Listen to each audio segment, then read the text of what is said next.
Well, I know this is a very sensitive topic and a source of great concern. It's hard to breathe, but that's alright.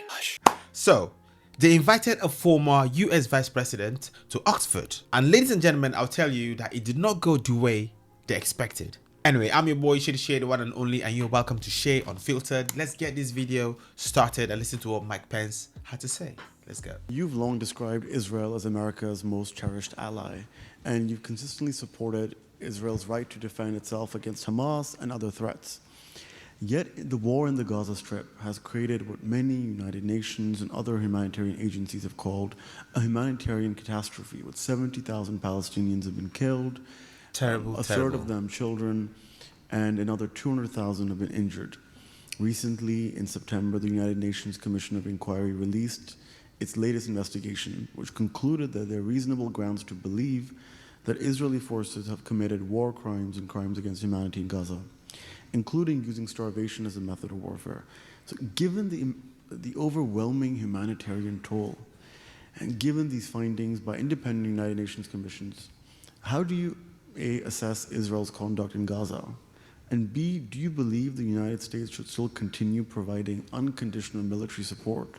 Or should Washington now place strict limits on how American-supplied weapons are used when multiple UN bodies have warned of potential war crimes? And we know that the only country which really has the power, the influence to stop this war is the United States, right? Well, before we go on, I must say, if Israel have no arsenal, if Israel have no weapons at all, if Israel completely lays down their arms, well, guys, I break it to you that there will be no Israel at all.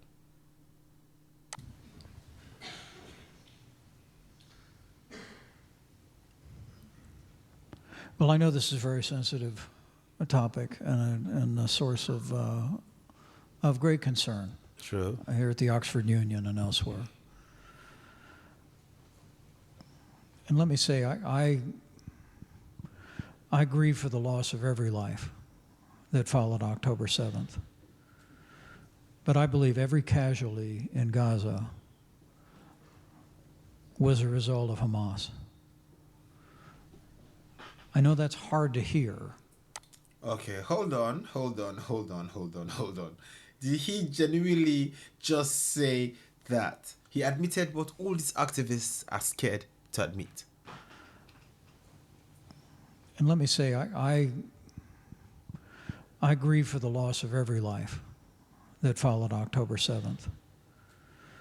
But I believe every casualty in Gaza was a result of Hamas. I know that's hard to hear, but if you'd walked in the field where I walked, where young people were literally bound, assaulted, and murdered in front of their friends. I traveled to Israel just a few short months after October the 7th. I walked in that field where the youth concert was taking place.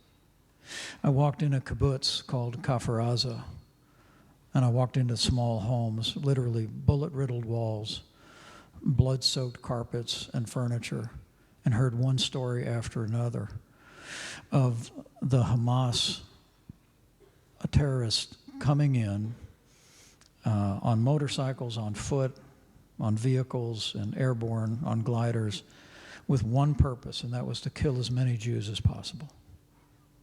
I mean, I truly do believe Israel had no choice but to hunt down and destroy Hamas once and for all. Because Hamas exists for the purpose of eliminating the Jewish state of Israel. If in their, whatever country you hail from, if there was a neighboring area whose sole purpose and their governing authority existed to murder your people, it just would be completely unacceptable and untenable.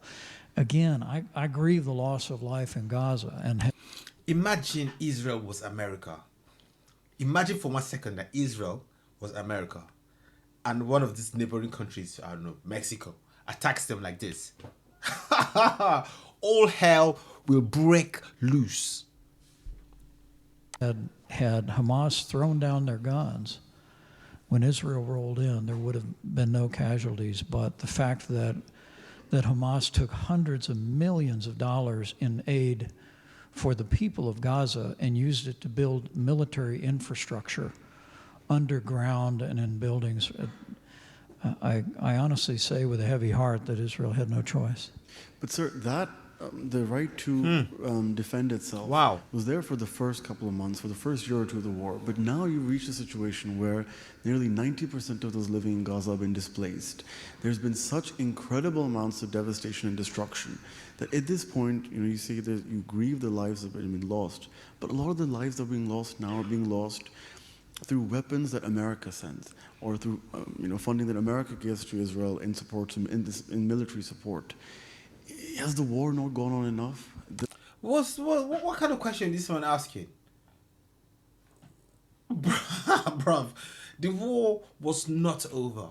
It wasn't over at all. The hostages were being kept in Gaza. Okay, there were hostages there, and every nation has a right to protect its citizens. Okay, and Israel is also one of those nations that has a right to protect its citizens. If there were no hostages at all, now that's a different situation. Okay, entirely different. But there were hostages being held, so you want Israel to just be like, it's okay, you guys come in, you can have any of our citizens that you want, and you can go scot-free. But sir, that the right to defend itself was there for the first couple of months, for the first year or two of the war. But now you reach a situation where nearly 90% of those living in Gaza have been displaced.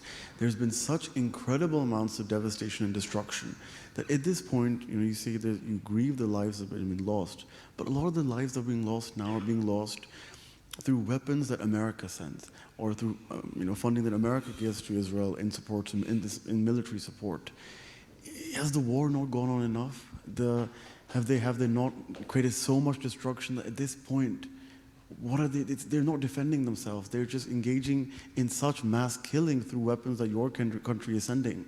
Well, it's why I'm hopeful that the peace deal outlined by the Trump administration and initiated with the return of the living hostages will hold. But I think it's going to be dependent on our allies across the Arab world to continue to hold Hamas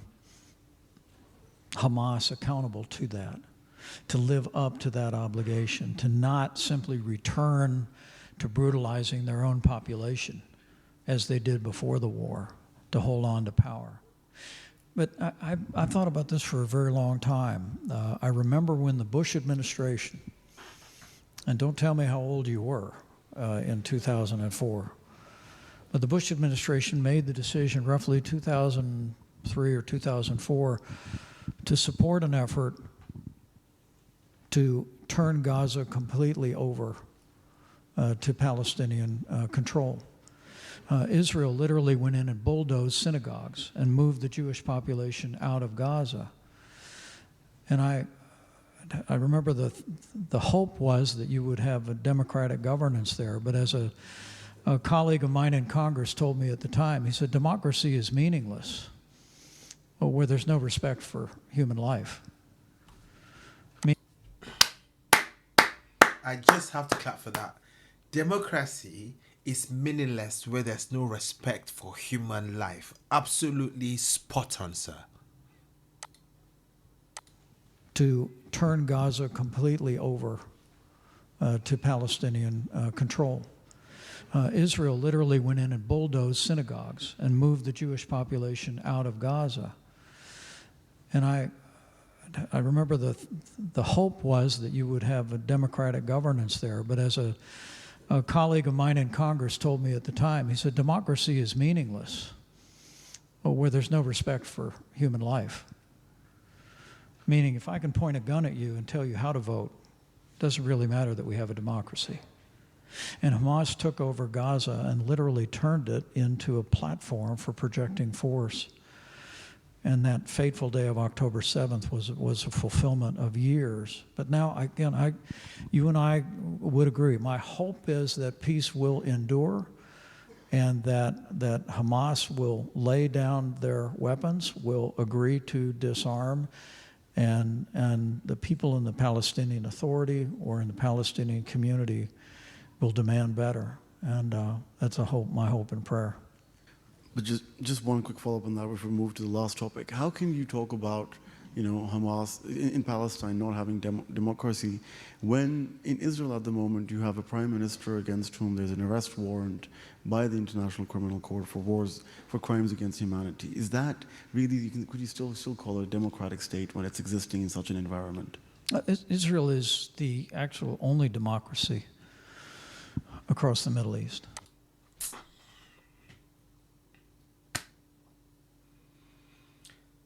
What's this? Tell me, what's this? Are these not facts? Like, are these not facts on the ground? Actual facts? It's one of the reasons I've got a piece running tomorrow on the case for U.S. support for Israel. I'd commend to any of your attention, but one of them is the recognition that Israel is a functioning democracy. It is. And those of us that had the benefit of living in democracies with representative government, we don't always necessarily agree with every decision made by the democratically elected leaders, but Israel is that. Whereas it is surrounded by a sea of monarchies and dictatorships. That's just simply the nature of the region, and so it's one more reason why we ought to stand behind Israel. But make no mistake about it, and I want to be very clear on this. I think the reason why the American people have stood by Israel through the generations proceeds out of not just practical and strategic thinking on our part, not just about alliances. It is that the American people have longed for the day that the people of Israel would be returned to the land of Israel. And through the sacrifices of American forces, through the sacrifices of British forces, the Holocaust was brought to an end. Nazism and fascism was defeated. Yeah. And the world came together, and the free world came together and created a homeland for the Jewish people. And it ultimately springs from that deep aspiration and the belief that, as the Bible says, whoever blesses her will be blessed. Mm-hmm. And America has been blessed. And I think, like generations of Americans, I believe that that in part derives from the fact that we have stood with that vision of Israel. True. You can't deny that America has been really blessed. Still the most powerful nation in the world. Truly blessed, I must say. There are those in our movement in America who suggest that the United States has to choose between solving our problems at home and being leader of the free world. Well, I would submit to you that for more than 75 years, the United States of America, with our allies like UK, has proven to do just that, and do it quite well. And anybody that thinks that America can't solve our problems at home and be leader of the free world has a pretty small view of the greatest nation on earth. Okay.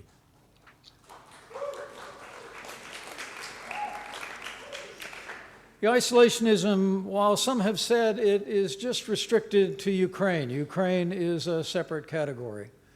It doesn't bear on any other alliances. Just even in recent weeks, it's become even more obvious that that strain of isolationism has made its way to questioning U.S. support for our most cherished ally, Israel. You know, since before the American founding, the American people longed for, and many prayed to see the people of Israel return to the land of Israel. 1948, America was the first nation on earth to recognize the Jewish state of Israel. And along with the United Kingdom, it was our soldiers and your soldiers that at the price of lives and blood won that homeland for the Jewish people back. October 7th was the worst attack on the Jewish people since the Holocaust itself. And I am proud that America and our allies stood with the people of Israel through those difficult days and have achieved now a ceasefire and the hope for a framework of peace that can move Israel and the people that live in Gaza and the region forward. But let me be very clear with my friends here at the Oxford Union. America stands with Israel and always will.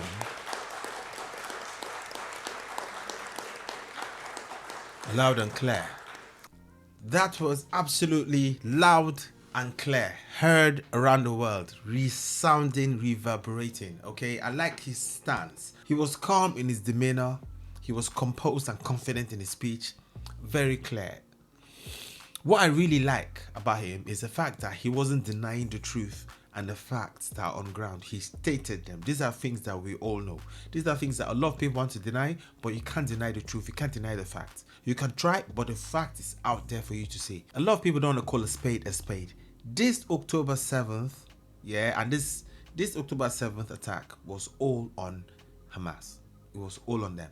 Okay, and then the atrocities committed in Gaza, the whole humanitarian crisis, the devastation, all was caused because of the attack of October 7th. 2005, you mentioned it, Israel left the Gaza Strip. They took out their people. They pulled out their people from Palestine. They pulled them all out, okay, because they wanted that peace. But what happened October 7th? And then what really, gets me shocked is how all these activists deny 2005. In fact, an activist I spoke with one time, well, I wouldn't say she's an activist. She was just very pro-Palestinian. She was gonna meet Israel. When I talked about me wanting to visit Israel, I'm a Christian. I want to visit Israel. I want to go pilgrimage, all of that. She was against it, and I wanted to know why. She was just reiterating all this propaganda. I asked her about 2005 when Israel pulled out, of Palestine. She had no idea. We searched the internet together and she was so shocked. She couldn't believe that anything like that happened. Okay, so what I'm saying is we shouldn't deny the facts. If there's a problem, let's not pretend the problem does not exist. We need to address the elephant in the room. And I think the only way we can end this war is by accepting the facts on the ground, accepting the real truth, not a religious bias, reiterated bias, not listening to the narrative, alright, that is widespread. Stop listening to fake news, okay, and accept the truth as it is. If you want to know the truth, you will know the truth. It's just at your fingertips. Just search it up, you find the answers.